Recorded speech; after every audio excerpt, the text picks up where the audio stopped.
जन प्रियजनों, DK special channel में आपका स्वागत है दोस्तों। मैं हूं डीके जी।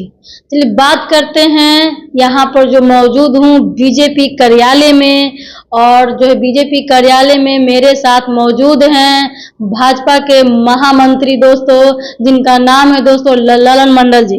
वो बचपन से लेकर के अब तक बहुत कार्य जो है समाज के लिए बहुत चीज मतलब कि उन्होंने दिया है समाज के लिए।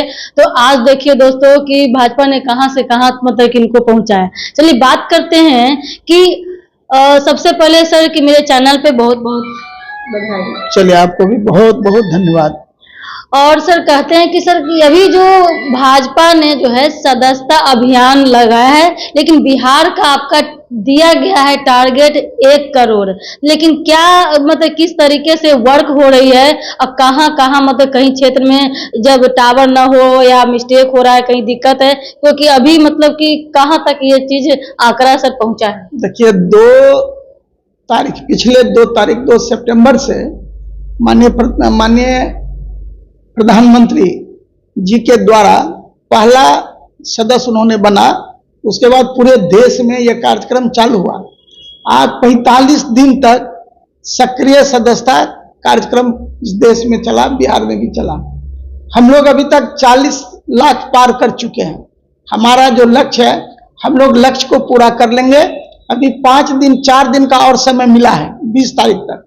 दूसरी बात कि बिहार में आप जानते हैं बिहार गांवों का देश है। गांव में उतना टावर का अभी तक पूरा विकास नहीं हुआ। कहीं कहीं ये जो आपका लिंक जो भेजा जाता है उसमें थोड़ी असुविधा होती है। फिर भी हम लोगों ने 40 लाख पार कर चुके हैं। ये हमारी बहुत बड़ी उपलब्धि हुई है। हमारे सभी कार्यकर्ता बंधु दिन रात इस काम में लगे हुए हैं। घर घर जाकर के माननीय नरेंद्र मोदी जी का जो 10 साल का कार्य रहा इस देश में, कल्याणकारी योजना, गरीब कल्याणकारी योजना से प्रभावित होकर के बिहार का जनता भाजपा का सदस्य बनने के लिए उत्सुक है और बन भी रहे हैं। तो आगे क्या लगता है सर कि 25 अक्टूबर तक 1 करोड़ पार कर जाएगा? देखिए यहाँ जी गति आई है, इसमें गति काफी है। हमारा बूथ स्तर पे काम चल रहा है। और आपको बता दें, ये तो ऑनलाइन हुआ, अब हम लोग ऑफलाइन भी करने जा रहे हैं। और ऑफलाइन में भी उसका सारा अभी डाटा नहीं मिला है। वो डाटा 1-2 दिन में 20 तारीख तक वो डाटा आ जाएगा। उसके बाद हम आपको बता पाएंगे। तो सिर्फ कहना ये चाह रहे थे कि बिहार में पूर्ण रूप से शराब बंद है, ठीक है। तो शराब बंद में फिर भी ये जो है 25 लोगों की मौत हो चुकी है जहरीली शराब पीने से। तो इस पर क्या कुछ आपका? कानून को सबको कदर करना चाहिए। कानून सबके लिए बराबर है। और जानबूझ करके आप ऐसा कीजिएगा तो स्वाभाविक बात है कि जो जहर पिएगा वो मरेगा।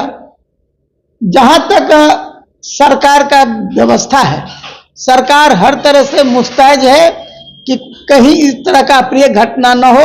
लेकिन चोरी छिपे लोग कर लेते हैं, तो इसी का फल है कि ऐसा हुआ है। तो क्या लगता है सर कि इस पर जो है जो कानूनी सख्त कार्रवाई होगा और या मुआवजे को लेकर दोषी आदमी के ऊपर सख्त से सख्त कार्रवाई पहले भी होता आया है। बिहार में जब भी किस तरह का घटना आपने देखा होगा, पहले नहीं सर, जब से डबल इंजन की सरकार आई है तब से इस चीज को देखा गया नहीं। डबल इंजन की सरकार पहले, आप देखिए दारू बंद करने से कितना फायदा है। गरीब गुरबा के घर में सुख शांति है। पहले लोग कमाता था 300 रुपया 200 रुपया, आधा से ज्यादा पी के घर जाता था। आज गरीब का बच्चा खुशहाल है, गरीब के बच्चे के सर पे कपड़ा है। तो दारू बंद होने से बिहार का विकास हो रहा है हर तरह से। पहले शादी विवाह में जाते थे तो कहीं ना कहीं आप देखते होंगे कि मर्डर होता था, मार होता था, पीटा होता था। लेकिन ये सब रुका है। तो दारू बंद है, लेकिन चोरी छिपे जो करता है इस तरह का वो अपना जा रहा है। इसमें मुआवजा हम तो नहीं कहेंगे कि मुआवजा दें। एक आपने कानून का उल्लंघन कर रहे हैं और उससे आप मरिएगा तो उसके मुआवजा देने का सवाल ही नहीं उठना चाहिए। और सरकार उस पर जो सरकार में बैठे वो अपना डिसीजन करे।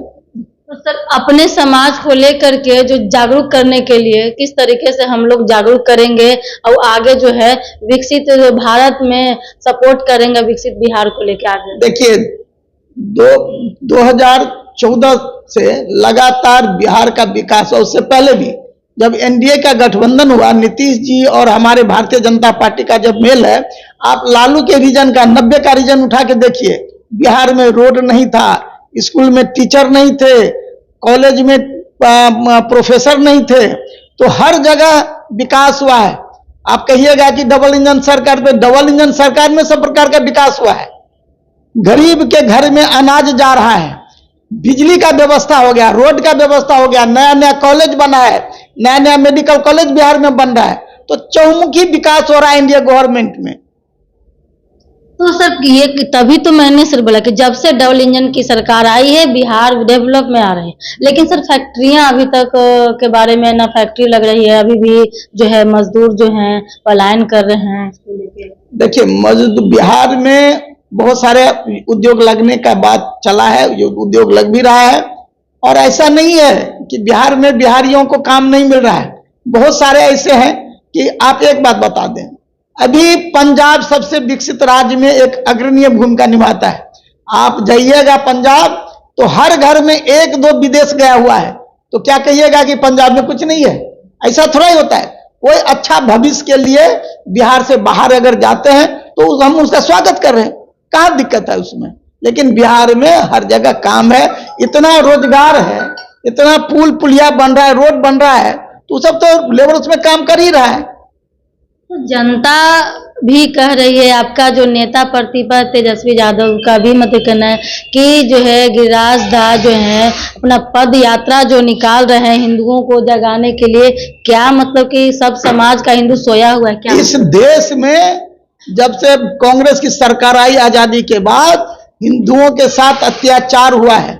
जब जाति व्यवस्था पे देश बटा था 1947 में, एक तरफ मुस्लिम समाज को हमने बांट दिया, इस देश को टुकड़ा किया, और उस समय उनको जितना मिलना था हमने दे दिया। तो कांग्रेसी ने वक्फ बोर्ड का गठन किया है, जमीन मेरा संपत्ति दे दिया। वक्फ बोर्ड की क्या जरूरत थी? इस देश में एक देश एक कानून का व्यवस्था। तो कांग्रेस के समय में उसके लिए मुसलमान समाज के लिए अलग कानून बना, और हिंदू हम लोग सारा संविधान को मानते हैं। वो लोग संविधान को मानता है क्या? संविधान को मानेंगे, लेकिन उसका जो शरिया कहता है, उसका जो कुरान कहता है, उस पे वो चलेगा। तो एक देश में एक कानून होना चाहिए। मैं धन्यवाद देता हूं गिरिराज जी को, उन्होंने जो ये पहल शुरू किया है सराहनीय पहल है, और मैं इस पहल को जोरदार तरीका से सपोर्ट करूंगा। यानी कि कहने का तो वन नेशन वन लॉ, एक तरह से वन नेशन वन एजुकेशन भी तो होना चाहिए, क्योंकि हिंदू के लिए अलग, मुस्लिम के लिए अलग, सब एक एजुकेशन होना चाहिए। अगर झांसी की रानी अगर मेरे सब्जेक्ट 10th में है तो उन लोग के सब्जेक्ट में भी 10th होना चाहिए, उन लोग के भी सब्जेक्ट 10th में झांसी की रानी पढ़ाने। वो लोग जो पढ़ाई बच्चे को पढ़ाता है, उसके पढ़ाई में शुरू से ही हिंदुओं को काफिर कह करके पढ़ाया जाता है कि हिंदू काफिर है। उसको बचपन में ही जो शिक्षा देता है वह कल्याणकारी शिक्षा नहीं है, राष्ट्रवादी शिक्षा उसको नहीं देता है। लेकिन अगर आप जाइएगा जहां बिहार सरकार का विद्यालय है, केंद्र सरकार के द्वारा विद्यालय चल रहा है, वहां राष्ट्रवादी का भी शिक्षा दिया जाता है, और देश का तरक्की कैसे हो, साइंस में बच्चा कैसे आगे बढ़े, उस सारा शिक्षा वहां देता है। लेकिन उनके यहाँ सिर्फ मजहब की पढ़ाई होती है, इसीलिए वो पढ़ाई ठीक नहीं। और किया किसने? कांग्रेस के रीजन में ऐसा हुआ है। तो कांग्रेस ने किया, दोष हमको तो थोड़ा ही दीजिएगा। हम तो उसमें भी चाहते हैं कि मदरसा में भी साइंस का पढ़ाई हो, मदरसा में भी के बच्चे भी इंजीनियर बने, डॉक्टर बने, लेकिन वह राष्ट्र के प्रति समर्पित हो। मैं ये भी चाहता हूं। चलिए सर, तो ये देख रहे हैं कि 2025 में विधानसभा का चुनाव होने वाला है, कहीं ना कहीं लग रहा है कि क्या ये टफ होगा, क्योंकि 2 तारीख को जो पार्टी का जो उनका गठन जन स्वराज जो है पीके प्रशांत किशोर जी का चल रहा है, तो क्या लगता है कि कहीं ना कहीं मतलब कि कांटे की टक्कर होगी? 243 सीट पर उतारेंगे, 40 को महिला सीट, 40 को मुसलमान सीट है, तो क्या लगता है किसको क्या बेनिफिट हो सकता है? अब देखिए, 2025 की बात की, हमको तो कहीं लड़ाई नहीं दिखाई दे रहा है। एनडीए फुल मेजॉरिटी से 2025 में बिहार के सेवा करने के लिए, और बिहार का जनता एनडीए को मौका देगा। जहां तक पीके का सवाल है, तो पीके राजनीतिक व्यक्ति नहीं है, पीके के मैनेजमेंट का हिस्सा है। आप देखिए, पीके के साथ जितना उसका वर्कर है वो सारा पढ़ा लिखा अपने आप को कहता है कि हम विद्वान है, आईपक चलता है, आईटीएन है, तो आईटीएन है। लेकिन ये बिहार गरीब मजदूर किसान का क्षेत्र है। यहाँ पे यहाँ का लोग यहाँ के भाषा समझते हैं, यहाँ के जो नेता है हमारे बीजेपी का, लोक भाषा, लोक वाणी, लोक पोशाक, लोक आहार पे चलने वाला है और उसी से विकास होता है। अभी पीके ने क्या किया है, अध्यक्ष बनाया है। किसको भाई अध्यक्ष बनाया है? राजनीतिक व्यक्ति को अध्यक्ष नहीं बनाया है। तो आप यदि राजनीतिक प्लेटफॉर्म बनाए हैं तो उसमें राजनीतिक व्यक्ति होना चाहिए। उठा करके आप किसी आईपीएस को, किसी आईएएस को, ऐसे ऐसे लोगों को लाते जिसके जनता से कोई सरोकार नहीं है, तो पीके हमारे यहाँ कोई मतलब नहीं रखता। पीके क्या कहते हैं, वो देखिएगा पानी का बुलबुला बारिश में जो होता है ना, वही दिखाई देगा, वही साबित होगा। वो तो कह रहे हैं कि मेरी मेजोरिटी जब आएगी तो 15 मिनट में शराब जो है चालू कर देंगे। आप सोच लीजिए, बिहार का हितैषी है वो, अर्थव्यवस्था जो है डाउन चल रहा है। कहाँ, अरे भाई बिहार में इतना बड़ा विकास हो रहा है तो बिहार में अर्थव्यवस्था का कहाँ दिक्कत है? लालू के रीजन में टीचर को सैलरी नहीं मिलता था, कर्मचारी को पैसा नहीं मिलता था, अभी सारा चीज ऑन पटरी पे है, कहाँ दिक्कत है? और दारू ऐसा चीज है कि जाकर के आप पत्रकार हैं, जाकर महिला सबसे पूछिए कितना खुशहाल वो जिंदगी जी रही है। ठीक है, तो इसीलिए वो जो पीके कह रहे हैं वो दारू, और जान लीजिए जिस दिन महात्मा गांधी का जयंती, उसके ऊपर वो दारू की बात कर रहा है कि दारू हम खोल देंगे। एक तरफ महात्मा गांधी को आप फोटो लगा के घूमते हैं और दूसरी तरफ महात्मा गांधी का जो विचार है उसका आप कत्ल किए हैं 2 तारीख को। इसलिए बिहार की जनता आपको कभी माफ नहीं करेगा।